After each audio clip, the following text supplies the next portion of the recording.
I wanted all the people know that ফিলিস্তিনিরা রক্তপাতের বিরুদ্ধে। আমি চাই না একটি তাজা প্রাণও ঝরে পড়ুক। এমনকি ইসরায়েলিদের জন্য আমি রক্তপাতের বিরুদ্ধে কথা বলবো। মানুষের ব্যথার কান্না সহ্য করা যাচ্ছে না। আমাদের হৃদয় আছে, আমরাও মানুষ। কে মুসলিম, কে খ্রিস্টান বা কে ইহুদি, তাতে কিছুই আসে যায় না। সবার শান্তি কামনা করি। hearts, we are a human being. শনিবার গাজার নুসেরাত শরণার্থী শিবিরে ইসরায়েলি বর্বর হামলার পর এভাবেই নিজের অভিব্যক্তি প্রকাশ করছিলেন বেঁচে ফেরা এক নারী। ওই দিন জিম্মি উদ্ধারের অজুহাতে ফিলিস্তিনিদের ওপর ভয়াবহ হত্যাযজ্ঞ চালায় ইসরায়েলি বাহিনী।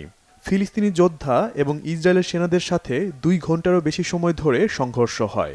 নিহত হয় প্রায় 300 ফিলিস্তিনি, আহত ছাড়িয়েছে কয়েকশো। 7 অক্টোবরের পর এটি ইসরায়েলি বাহিনীর অন্যতম বড় হামলাগুলোর মধ্যে একটি। Yesterday it was এটি একটি ভয়ঙ্কর পরিস্থিতি ছিল। স্থানীয় সময় সকাল 10টায় তারা অতর্কিত হামলা চালায়। মানুষ ভয়ে দৌড়ে রাস্তায় বেরিয়ে আসে। সবখানি বিমান হামলা চালায় ইসরায়েলিরা। 2 ঘন্টারও বেশি সময় রাস্তায় মানুষের উপর ভয়ঙ্কর নির্যাতন চালানো হয়। পুরো নুসেইরাতে চলে এই হত্যাযজ্ঞ। to গাজায় প্রায় 8 মাস ধরে ইসরায়েলি অভিযানে ফিলিস্তিনিরা হারিয়েছে অসংখ্য প্রিয় মানুষ, আবাসস্থল। আশ্রয়ের জন্য এক শহর থেকে অন্য শহরে ছুটে বেড়াচ্ছে তারা। পুষ্টিকর খাদ্যের অভাবে শিশুরা নানাবিধ রোগে ভুগছে।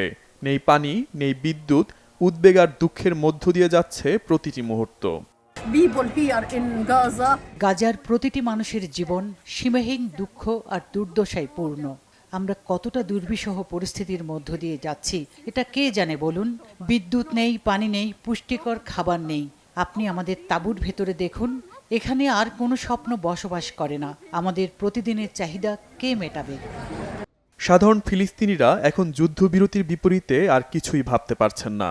রক্তপাত নয়, সংঘর্ষ নয়, হত্যাযজ্ঞ নয়, একটি বাসযোগ্য ফিলিস্তিন দেখতে চান তারা।